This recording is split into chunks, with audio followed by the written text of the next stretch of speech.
Welcome, everyone, to the Hockey Hub. Sophia and Adam here with you on this Wednesday. It's not officially training camp season, but it felt like it was pretty official yesterday. Adam, we both went to captain's practice. No captain for the Bruins, but they still had what they call captain's practice. They've been doing it for years, and we both went. Lots of players attended, more than I expected, and we got a couple one-on-ones too, so we're going to play some of that sound for you. But firstly, did it feel good to be back in the rink? Because it did for me. Yeah, it did. It felt great, and obviously it's sort of the unofficial start to hockey season, the captain's practices. They only have a couple of them that are open to the media, yesterday being one of them, the other on Thursday.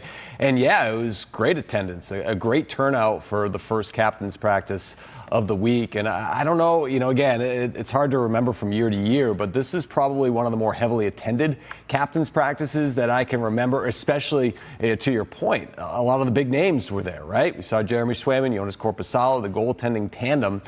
David Pastrnak, who's back in the States earlier than he's usually back, right? He's usually still over in Europe for about another week before training camp hits. And so he's back, and he had a funny answer as to why he returned early too, right? And some of the training that he's doing now, he had a funny answer to that as well. So we're going to hear from David Pastrnak, Charlie McAvoy, and you had the opportunity to talk to Nikita Zadorov one-on-one. Yes, I throw you under the bus in that interview, so a little bit. Oh, nice. Okay, great. What a good friend. Can't wait to hear it. What a good friend. No, we're going to play all that out for you, and I guess we can kind of get going, but I feel like I had a thought and I already forgot it. Oh, yes, I've actually missed captain's practice in my 6 years covering the Bruins, because it does happen when it happens, and I'm always in Canada for the last week for Labor Day, saying bye to my family because I don't really see them throughout the year. So this was actually my first one. That's it. That was my point. Does it matter?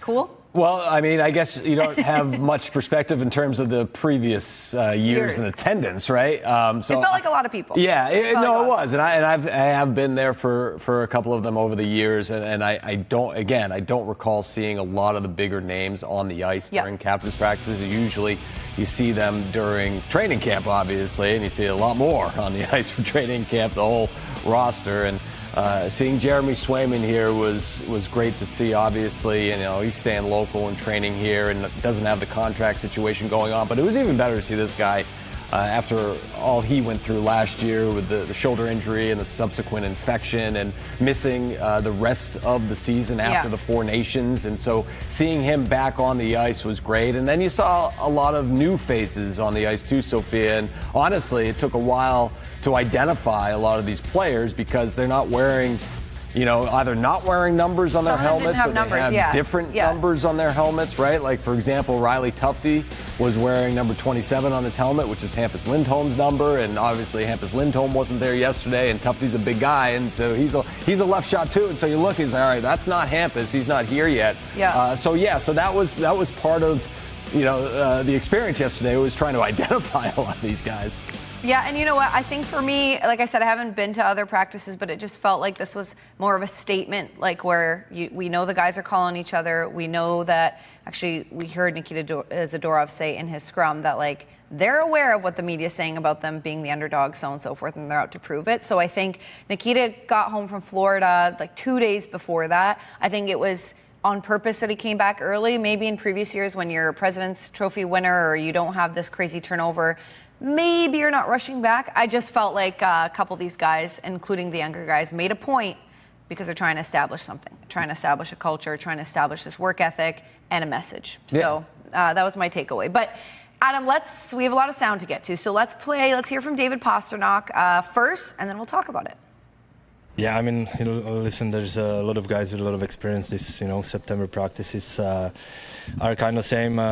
So yeah, we kind of talk with the guys, and obviously bigger group of guys, and wanted to get a little flow out there, and obviously scrimmage because I think no better practice than scrimmage and actually see it in a full ice speed. So how different does this year feel? Obviously, Marshy was the captain the last couple of years. Before that, Bergie. Before that, Z. Listen, it's day one. It's pretty much day one. You see the guys and hang out. So obviously it's good to see and yeah, it's different. But at the same time, if you look at the big picture, it's the same. It's always the leadership in this organization. It's not one guy, and it's been always a group decision, group of leaders, you know, and you know, we have a bunch of new guys and some experienced guys and guys that been in the league for a while. So obviously that leadership group, you know, is gonna play itself in time. But you know, at September 1st, I think everybody kind of worry about you know, being 100% ready to go and for training camp, and obviously the season didn't end the way we wanted it, and you know, we all know and are aware that it's unacceptable for an organization like this. So the training camp is going to be hard, and we know it. So like I said, I think mentally as of now, as day one, you just you know, try to settle in. A bunch of guys travel from Europe, getting the time change, so it's very important to make sure you make everybody feel welcome, and like I said, get ready for hard work ahead of us. David, I assume you've talked to Marco Sturm. What were your thoughts on the hiring, and what have your conversations with him been like so far? Yeah, so far, unfortunately, it was just the phone calls because obviously I was in Europe and just got back here last week and haven't had the chance to meet him eye to eye. So very excited. You know, obviously he's been in this organization. He knows what's it all about, and you know, I'm super pumped and, like I said, excited to get to know him, not just as a coach but as a person as well, and which I think is important. And I had some great phone calls, so excited. Did you feel like it was important for you to be back here for day one of captain practice? That's definitely not the only reason. There's, you know, obviously have a family now, and there's might be moving, so there's a lot of things played out. Never used to be here this early, so that is new for me as well. Usually longer in Europe, but you know, had a great family time in the summer, and really excited to be back and happy to work out that I'm here this early. Have you been meeting anyone for the first time here, or do you know like Arvidsson already, or?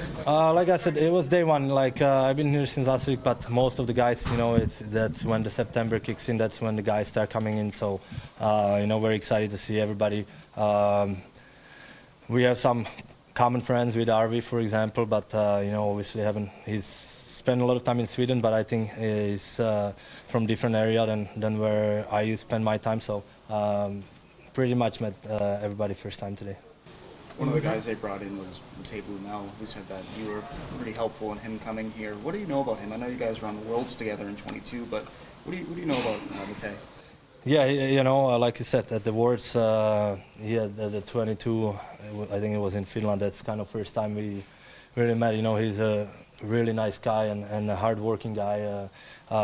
We work out in the same gym this summer in Prague, so you know, his work ethic is there, and I'm really happy for the season he had last year. You know, it's something he's been, you know, I think in my opinion, able to do that. You know, it just took him a little bit longer till last year. So excited that he's coming to our group, and can't wait to see him and see where his game is, because like I said, last time I saw him on the ice, it was at the Worlds.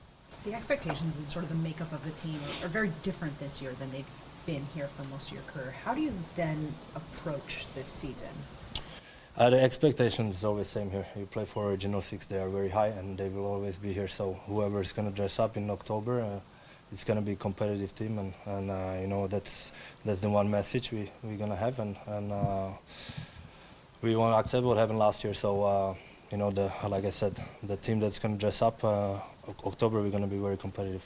There's no captain, but you and Charlie are obviously kind of the leaders in the room. How do you say, you know, your guys' leadership styles play off each other?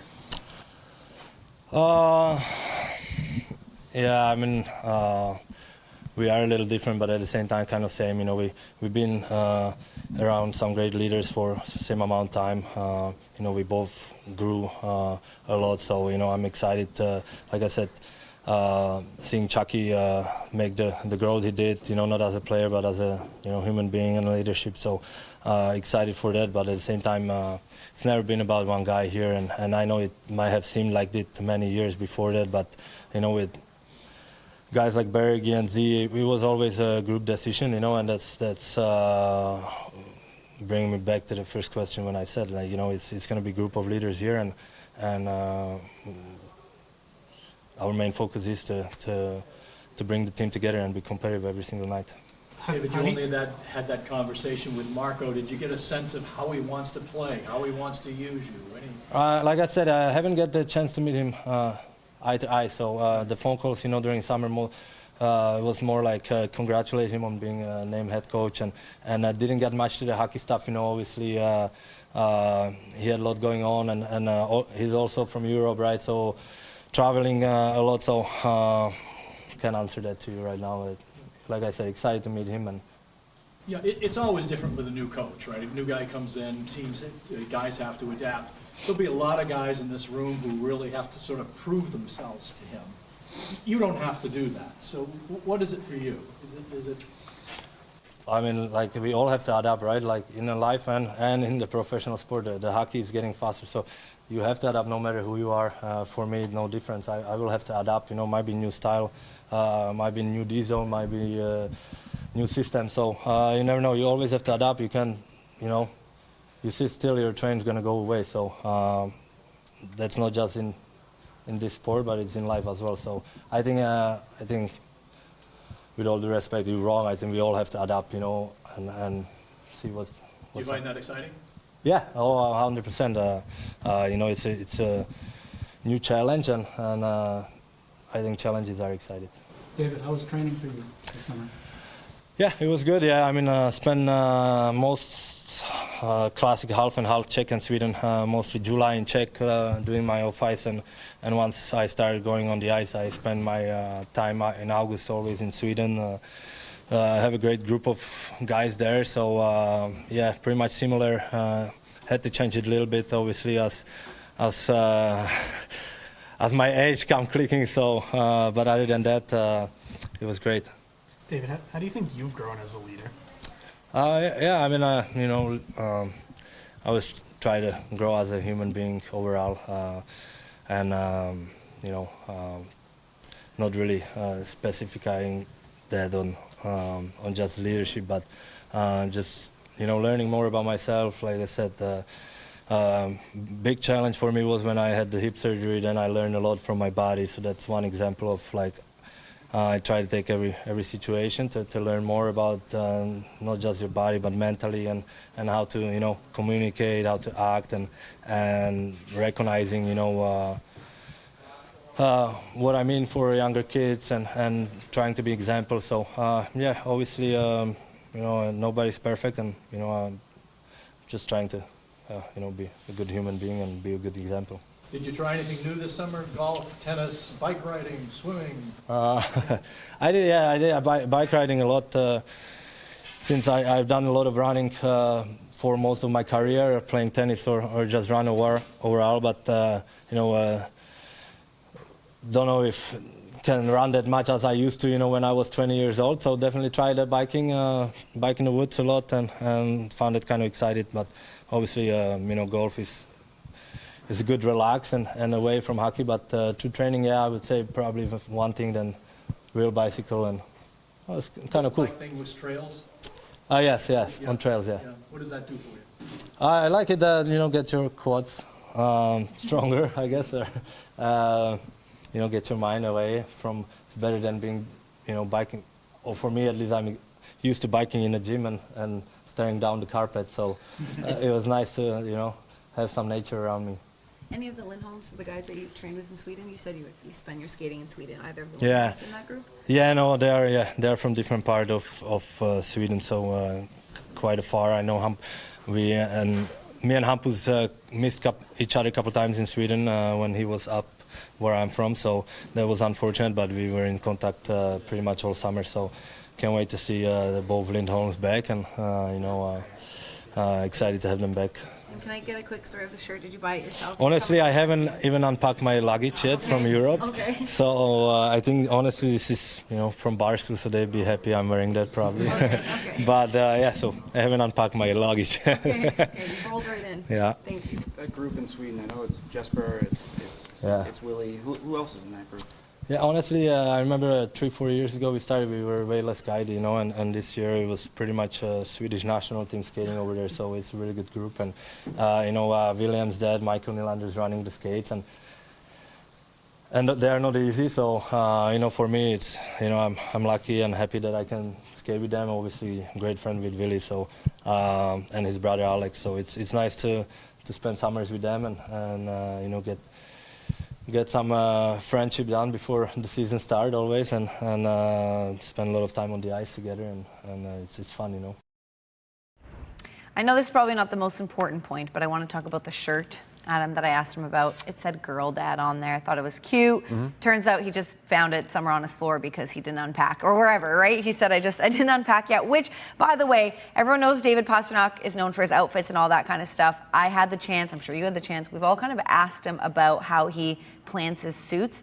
And his answer to me a couple times was that he doesn't. It's always last minute. He grabs whatever he sees. So it's not like laid out and planned out. Do you buy that fully?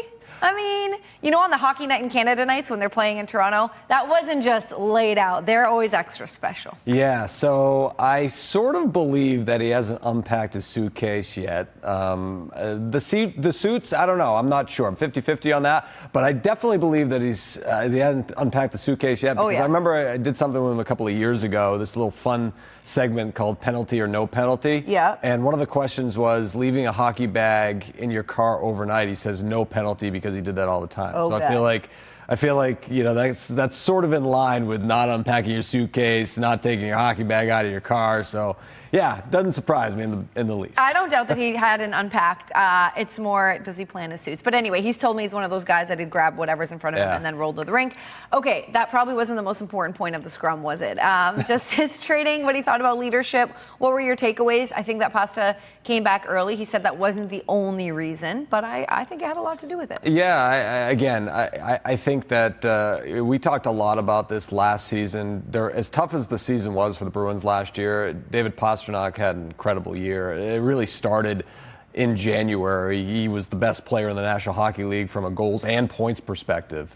And not only that, but his growth, his game grew, right? He's obviously, he's always been able to score, but other parts of his game grew. But not only that was the way he carried himself. Oh, yeah. And the way he conducted interviews. And, he was never a consideration in a lot of people's eyes for captain. I think that's safe to say, right, over the years, right, because you looked at Zdeno Chara, Patrice Bergeron, Brad Marchand, but he's really grown over the years. And then his name started to pop up as, a potential captain for the Boston Bruins. And the reason for that is because he grew so much. And I think that you see that in the interview that we just listened to, just his growth as an individual. And I think that he points that out. He says, he talked about, how have your leadership qualities evolved? And I think he said that he's evolved as a person. And I think that they go hand in hand. So that really stood out to me. And just the fact that, he's one of the leaders in the room, and he was, he has been over the last couple of years, but really now, right? He and Charlie McAvoy are the leaders, without question, in the Boston Bruins room. And I wouldn't have said that they were ready while the team was still put together, especially with like Coyle and Carlo, and I know Carlo was young, but just the guys who had been there for a long time, I wouldn't say, and Marchand, of course, and Bergeron, I wouldn't say that they were yet ready. But as soon as those trades happen and then that gap, I saw both of them. And unfortunately, Charlie really kind of got injured around that time and then couldn't be in the room. But I definitely saw them step up. I have a really quick story to share with you guys, but when we were on the road on the West Coast trip, there was a player that was taking long to shower and kind of talk to the media, which there's a schedule, there's a rule, we got to get on the bus, we got to get on the plane, right? You guys, Adam, you've been there, you know how it works. Things happen pretty quickly. This particular player, I'm not going to mention who it was taking a while to kind of come out of the room. And David Pastrnak had already gone in and out, whatever they're having, the pizza, but gone in and out of the room. He was showered, he was in a suit, and he came to us in the media and he was like, who are you guys waiting for?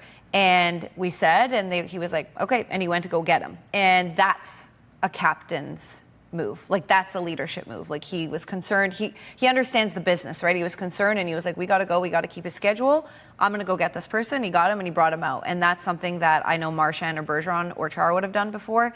That wasn't Pasta's role, and I don't think anyone asked him to do that. He just stepped into that naturally, and I remember being like, okay. And I know that sounds small, but it was very big. And the other really quick difference, I used to notice Pasta get kind of impatient in scrums where he was like, are we done? And yeah, the scrums are sometimes 20 minutes. I get it, especially after you lose a game, like, let's go.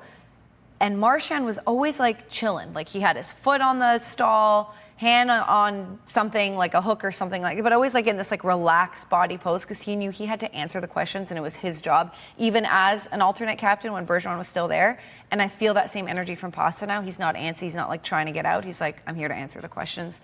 And I think those are little but big differences. Yeah, I mean, it's part of the evolution of the player and the man. And I think that's what he was talking about in the scrum. And it's great to see. And the Bruins need him to be that. You know, not necessarily the captain of the Boston Bruins, but they need him to be a leader. They need him to be what he is on the ice year in and year out. They need him to stay healthy, first and foremost. Yep. And hopefully he's able to have a healthy season because he's obviously a huge part of any success the Bruins have. Well, you mentioned Charlie McAvoy as well. He also talked to the media. I missed that. I was talking to Nikita Zadorov when you were in that scrum, though. So we're going to play that for you and discuss it with Adam on the other side of the break. We'll be right back on Hockey Hub. We are back on the Hockey Hub Captain's Practice, the first day yesterday at Warrior Ice Arena. Adam and myself were in attendance. Charlie McAvoy, we just heard from David Pastrnak, by the way. Charlie McAvoy also spoke to the media. Lots of questions about leadership, but before we talk about it, let's hear from him and we'll be back. How was your summer? It was really good. Really good. Thank you so much. How's it feel being back? Good. Day one over here. Good skate today. Numbers are pretty good. We'll have more guys coming in the rest of the week, so I feel really good about getting everybody back early this year and getting to start putting this together. How's the off-season training for you? It was great. I was over at BU again. I've been there since I turned pro. I always have a great time working out there. We have a great group, and the silver lining of it all was I had a really long off season. I was able to start training right away, having not played in any games at the end of the year. So I've had a long off season, but I've got to do more than I've gotten to do since I turned pro. So finding the positives and everything, that was it, big time. Charlie, you're in a leadership situation. You've been in one, but as that's grown, how much is that an active process for you thinking about getting better? Are you reading things, talking to people, learning things, or is it just your own personality? You just kind of go with that and leave to how it comes naturally? I think it's, a little bit of everything. I think part of being a leader is you don't want to change too much of who you are. I think, all of us have been, selected to be a part of this leadership group moving forward for who we are, not who, they want us to be someone else. So I think we have to remember that. But that doesn't mean that we can't become better versions of ourselves, better hockey players, better people. So I think that's what we're striving to do. And yeah, to your point, there's certain outlets that you can use to try and get better at that, and I think we're pursuing quite a few of them. Leadership for a long time here was kind of maintaining a certain level or building off of a level that you guys are trying to build back to a level now. Does it require a different type of leadership? Maybe a different type of planning. I don't know about a different type of leadership. I think, maybe instead of just the rinse repeat of what it's been for a long time, like you alluded to, we have to try and build it back up. It's different. It's a completely different group. It's different individuals, so it's going to look different. But I guess mostly it's just a great opportunity, really, more than anything, to have that, sort of thrust on us to be responsible for it. I think it's something that we look at and we're excited about. We're not, see it as more of a daunting task. It's something that we're just honored to be trusted with that. Go ahead, Rachel. Do you feel like at least to start it's going to be kind of by committee? Yeah, I think it's going to be by committee. Absolutely to start. I think it's going to be by committee throughout, really. You can't do it alone. Maybe from the outside it looked like that was sort of it was Z and Bergie and them, but they leaned on everybody. I think the best groups tend to be the ones that get, you get it everywhere. You take a lot of that weight off your shoulders and you can put it on everybody else, and then the group's better for it. So I think absolutely we'll be by committee, certainly to start, and I wouldn't be surprised throughout if we continue to bring people into the fold. I take it you talked to Marco Sturm. What were your thoughts on the hiring, and what would be conversations with him been like so far? Yeah, really good. I saw him earlier in the summer before he went back to Germany, and he was great to talk to. Really excited. I think he has something to prove as first-time coach, and we have a lot to prove as a team here to getting back to our standard, getting back to a playoff hockey team. So we're all hungry. Charlie, what was the process like for you to turn the page on last season and start to get excited for this one? Like, can you flip a switch, or was it more gradual? No, it was pretty seamless. I was training since March, I guess. I was back on the ice in March. So I was working really hard, but you don't get the chance to play. So, you kind of build all the way up, and you're getting healthy. You see that's encouraging. But then you kind of just run out of runway. So I didn't get a chance to play. So I've been pretty hungry for a while. Like I said, I've been started training right away because I didn't have the 82 game rule that I needed to take some time off from. So I took about a week and a half, and then I was right into it. So I've had a long summer, but a great summer. I've used it to my advantage to have that time, and you get to this point, you're ready to go. It's been a long time since I've got a chance to play, so I'm really excited. You get a sense from talking to Marco how you think he wants the team to play, how maybe he wants to tailor your game at all? So those are the conversations that we'll have moving forward. That wasn't really what we talked about over the summer, but now that he's back and we're starting to see the coaches, get back in. I've gotten back in my first day today. I anticipate and look forward to talking to him about things in that realm. I was asking Nikita about that a little bit. He says at a certain level there's kind of no surprises from what a coach wants in terms of style. Given that you've played long enough, you see different systems. You feel that way, that it's sort of all familiar ground? I think at this point, I get what he's saying. I don't, how much could really surprise you, because we played this game our whole lives and you've gotten to this point. Odds are you've played against it, or you've played maybe in it in some capacity on a team. Whatever it is, I have full faith and trust that the coaches will get us in the best position to play his style. And we'll tailor this team to get the most out of it. As you guys do build back this culture this year, are there any aspects to it that you maybe want to change, or maybe just adjust, or to maybe modern times, or what you guys are going through at this point? So, without getting too far into any of that, I think we kind of did stop and take an acknowledgement of it is a new day and age. We're trying to usher in a new group of guys that are from a different generation.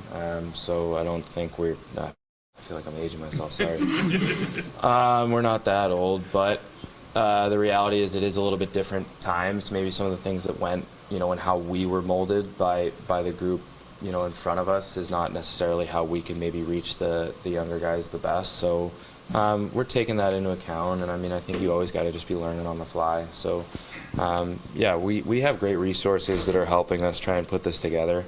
So it's been nothing but exciting, in the meetings that we've had leading into the year. When you've had 6 months sort of on this rebuild, rehab routine, there must be days there where you're saying, am I doing too much? Am I doing too little? Am I finding the right spot here? Am I right about that? Yeah, for sure. It gets long. It really does. It was the longest one I've had since I turned pro. It almost felt like a college one where the season ends in April real early, and you have all that time. So I did a lot, naturally. I think finding the time to take off and find your deload weeks and your time to get away with the family. We did take some vacations, and that was fun. I think those are very beneficial in a summer that was as long as this. Yeah, truly, we really did have a great summer. It's just, we weren't overwhelmed with a lot. I said no to a lot because of the baby, but just me, Kylie, and him, and both our families, we were able to spend a lot of time. So it really was. It was a great summer on and off the ice. Implement anything new? I asked Pasta this. He said he did some bike riding, so often do with bike riding stuff. You found the bike? I've done a little bit of everything. I went back to some stuff that I thought allowed me to have success. Coming off the heels of the shoulders the last few years, I was able to get back to working out in a capacity with just everything's on the table. There wasn't anything I couldn't do this summer. So for me, it was kind of getting back to that. Whenever you go in, and I've had these summers, these last few, where you go in and you got to stay away from something, or that doesn't feel too good. It's kind of just there. You know it, that you're not at 100%. And I got in this summer, and I had a lot of time to get my body right, and I was able to do everything in there. So for me, it was extremely beneficial from a mental standpoint, but from a physical standpoint too, to be able to just be back to what feels like normal. And I'm as healthy as I've been in a long time, and you're able to train at a different level when you are. First of all, very happy for Charlie, because that was a tough go for him in the season and then in the off season.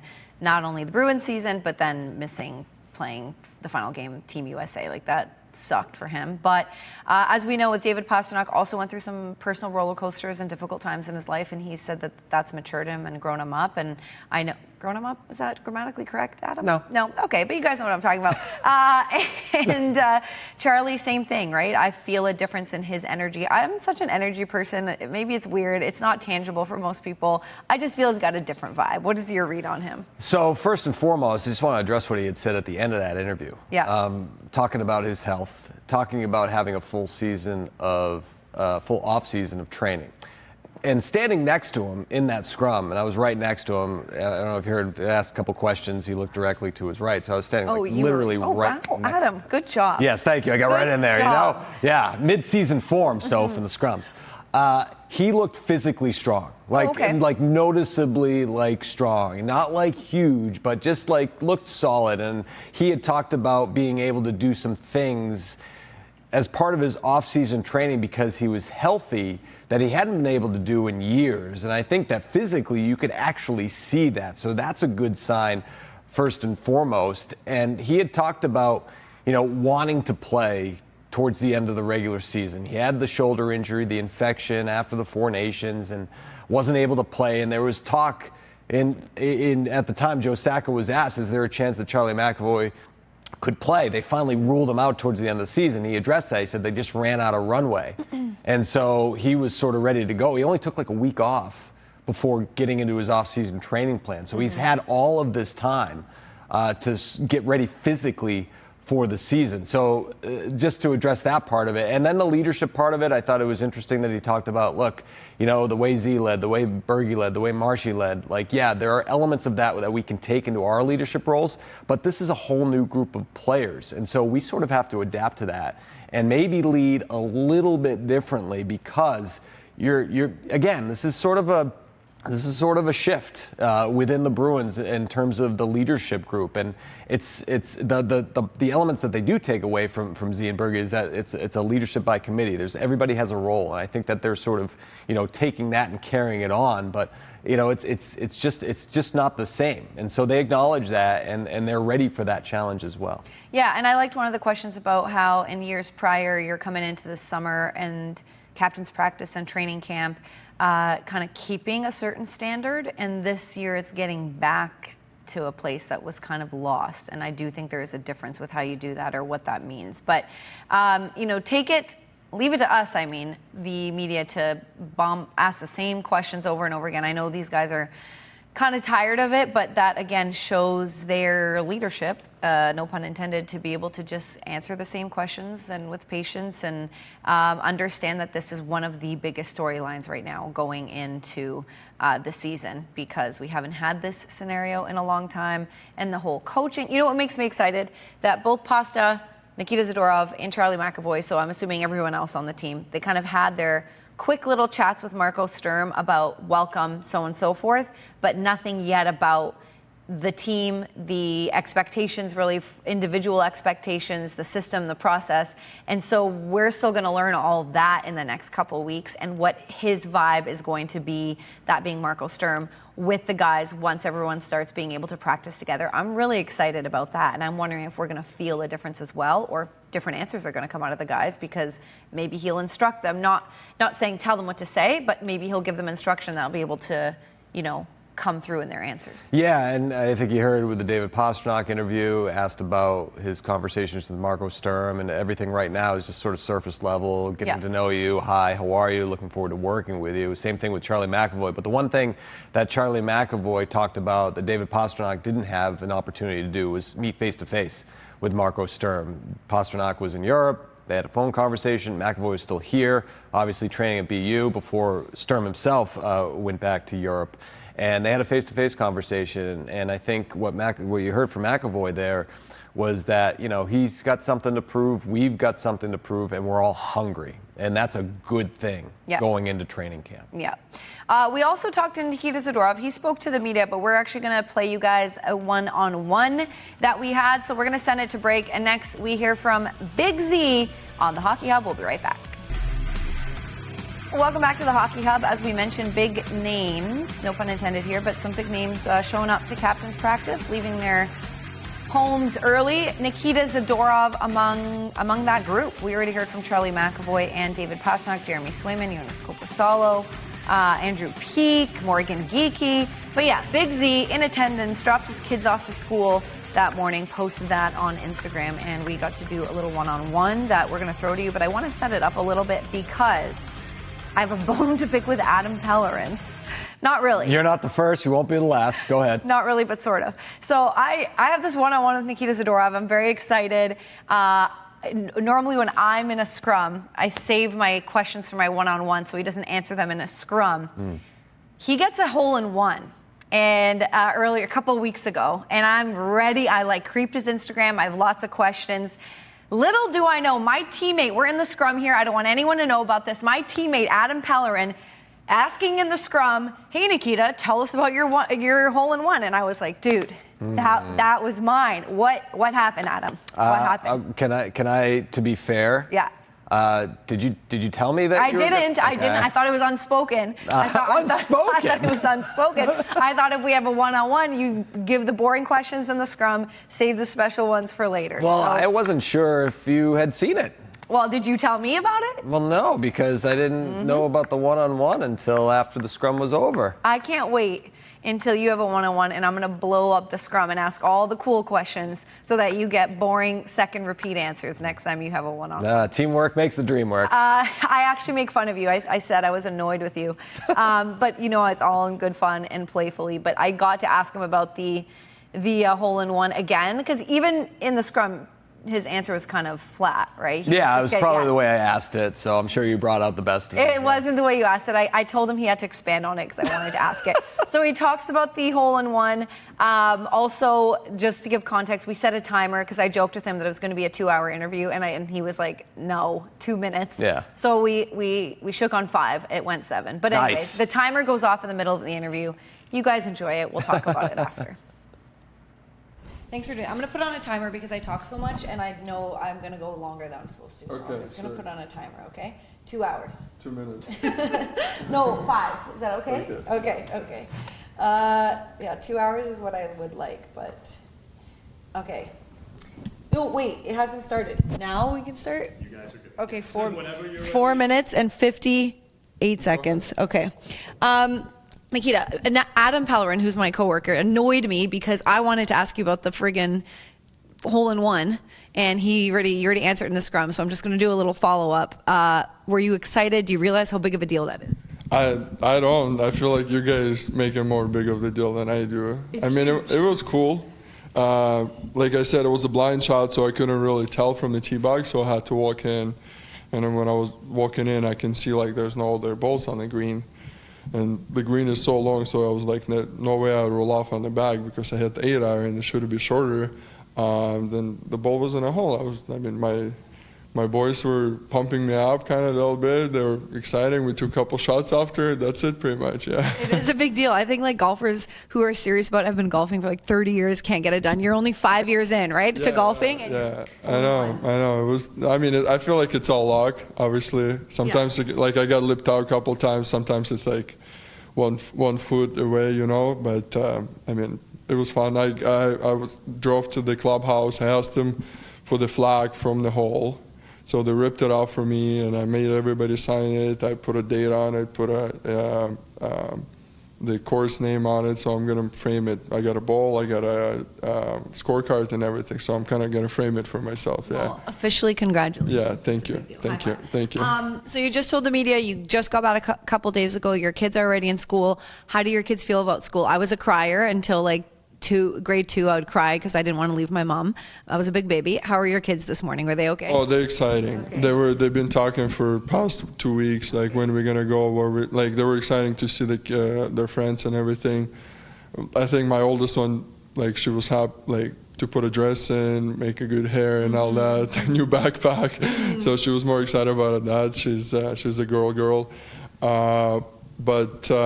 Yeah, and then it was funny. They were taking a bath last night, and they were asking me and my wife Alexandra about like our childhood. How did we like the school? Who did we were friends with there? Where did we go? About our like past with the school and everything. So it was cool. I mean, I think it's exciting day for whole family. You know, we're all. Now me and my wife, we get to chill a little bit for some time, right, while they're in school. So after long summer, yeah, it was cool. Did you like school as a kid? I really liked it. I liked the school. I like school. I really like math. I really like geography, history. So I'm kind of like, yeah, I was only enjoyed the school all the time. It was easy for me. Awesome. Yeah. I know you were probably like, when are we going to get to the hockey questions? But I had to go through your Instagram because I was like, let's ask personal questions. I also saw, congratulations, that you celebrated a 10-year wedding anniversary. Yeah. That's actually a very huge deal. I love personal sides of people. What is as an unmarried woman here, what is your advice to people to make a marriage successful? Yeah, I mean, like my wife, like I wouldn't be here without her. Obviously, she's a big part of my success, my career, and we do everything together. We make every hockey and non-hockey and every decision together. So, I mean, we've been together for past 10 years. We've been married for past 10 years. We've been together for 13. So she's been from the bottom. She's been just the rock for me. You know, like I can always put a hand on her shoulder and everything, and she'd be there for me. So I'm really appreciate where she is. And obviously, we had our honeymoon in Maldives, and we went to the same place to celebrate our 10-year anniversary, so that was cool. But now we had 3 kids. Back then we had 0. Yes. You took them with you, or you left them? Yeah, they came with us. I mean, I think like a lot of people think Maldives it's more like romantic spot, but also like you want to bring kids in there, you want them to enjoy it as well, and there's a lot of adventures, a lot of things to do, a lot of entertainment for them. So we definitely enjoy our 2 weeks over there. Okay, let's get into hockey really quick. I know you answered questions about not really knowing Marco. Like you haven't met him yet. Paz hasn't met him yet. You guys are going to do that. But what's the vibe going into the room? I, as a journalist, I'm so excited. Yes, there's new faces, but that means new opportunity. And what the Bruins really preach here is internal competition for your spot and the pride. I feel there's a sense of excitement. Are you feeling that as well? Well, can you just answer this? And okay, keep it. Okay, hold on. Okay, go. I think, there's a lot of new guys. There's a lot of spots open. There's a lot of spots for grabs. There's a lot of young guys, and I think it's going to be a good competition during the camp for sure. And I think that's going to bring excitement and compete level to a different level for this team, what it has been on the past. I think Marco has a great personality. I actually met him face to face back in June when he was hired.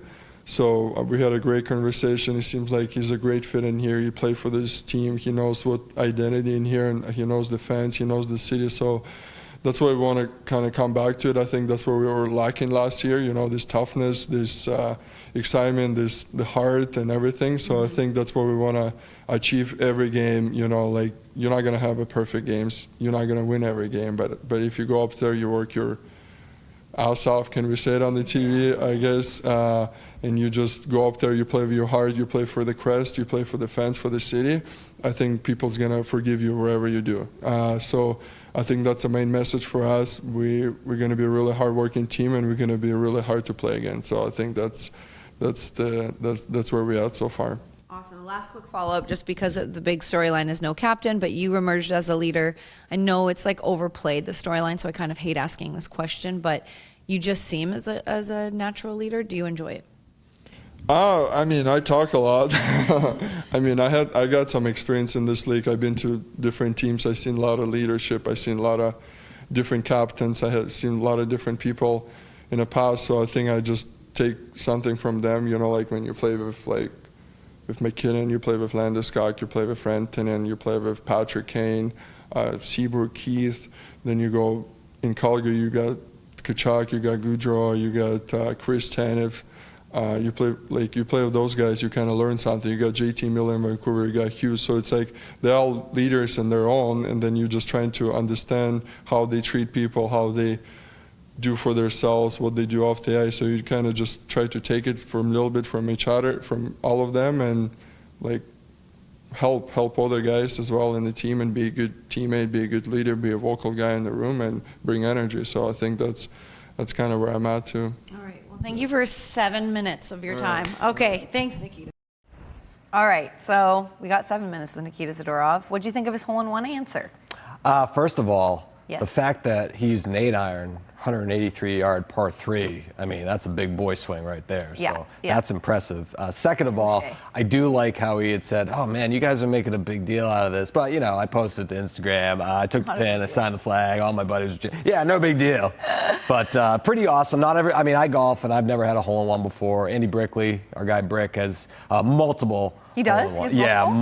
multiple, yeah. Oh. Yeah. Well, Brick's no joke. I know. Brick loves golf and Yeah. is really good at it. But I didn't know he had multiple. I'll talk to him about that. Yeah, absolutely. Anyway, anything else stand out to you? Obviously, I talked to him about, I creeped his Instagram, so I just wanted to get to know his personal side a little more. He addressed some hockey questions at the end there, but I felt he had this relaxed, confident kind of vibe going with him. And I just feel like he's going to have a different season than last year, excuse me. Yeah, and you hope the same for Elias Lindholm too, right? Two guys who, signed these big free agent deals going into last year, getting acclimated to Boston, obviously going through a lot of challenges with the coaching change and the teams playing all the trades and stuff. But I think with Zadorov, you saw a much different player in the second half of the year. Really good. That's exactly what you want. He led the Bruins in plus minus.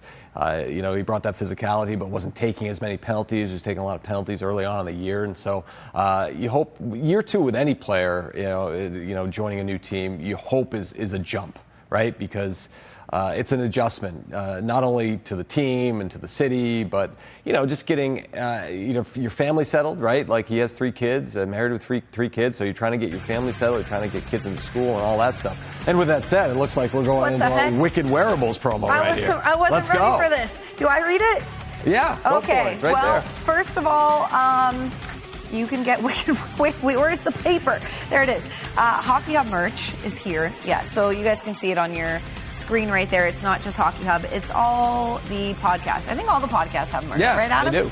And this is in partnership with Breaking Tea, and it's Nesson's Wicked Wearables. Go to Wicked Wearables, NessonWickedWearables.com. But anyway, you were in the middle of a thought. Go ahead. Yeah, I mean, I was pretty much wrapping up that thought. That was, it's like the Emmy music or the whatever. Right, wrap it up. Yeah, like stop. It was a great Chappelle skit from back in the day. That Chappelle show back in the day. I don't know if you were a fan or not. Yeah. It's a little too hot for TV, but for this program anyway. But it's pretty good. But anyway, you hope Nikita Zadorov will sort of pick up where he left off.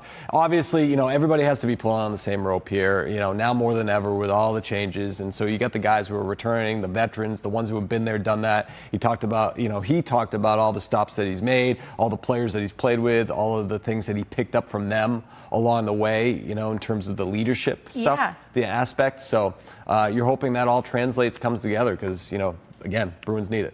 Listen, we're going to throw it a break, but just to wrap your thought, I thought it was very interesting. He's played for several different teams and all have different he mentioned all the guys, right? Yeah. Different leadership styles and groups. Not the easiest adjustment just to go into another team and figure it out, especially given the Bruins weren't figuring it out themselves and no one was really taking the reins. Marchand himself said he didn't have the season that he wanted to have in terms of presence in the room because of the whole contract distraction for himself and what was going on. So anyway, not the easiest room to walk into. Adam, we got to send it to break. We're going to be back to wrap up the show after this. Hockey Hub, I have a shout out that I want to give in a second, but first just reminding everyone that the Bruins Fan Fest Tour is this weekend. On Friday, it's in Hanover in the evening from 5 to 8. That's going to be at the, oh God, I should have asked you how to pronounce this first. Hold on. Chestnut Memorial Rink. Am I saying that right? Yes. Okay, do you even know? The Chestnut Memorial Rink from 5 to 8 in Hanover. Then Saturday, it's going to be in Fitchburg, Massachusetts at the Wallace Civic Center. And then Sunday in Concord, New Hampshire at Everett Arena. I think I'm going to Sundays, Adam. I'm really excited to talk to Bruins fans about their hopes for the season.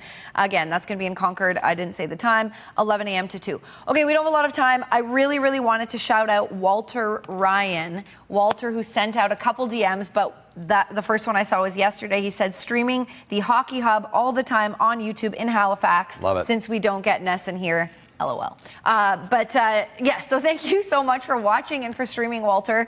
We love the views. We love that you care. And if you have a question about the Bruins season, why don't you send it to me and maybe we'll answer it. Oh, yeah, there you go. Maybe. Absolutely. All right, Adam. I think we're done. You got Red Sox this weekend. Yes. Good luck. West Coast, Arizona, the Athletics. Stretch run for baseball, which means hockey season's close too. Yes. Okay, so we're off on the weekends for Hockey Hub, but to Walter and everyone else who watches, we'll be back on Monday. Everyone have a great weekend. Captain's practice tomorrow at Warriors, so we'll have news on Monday about what happened and what's going on. All right, we'll see you then.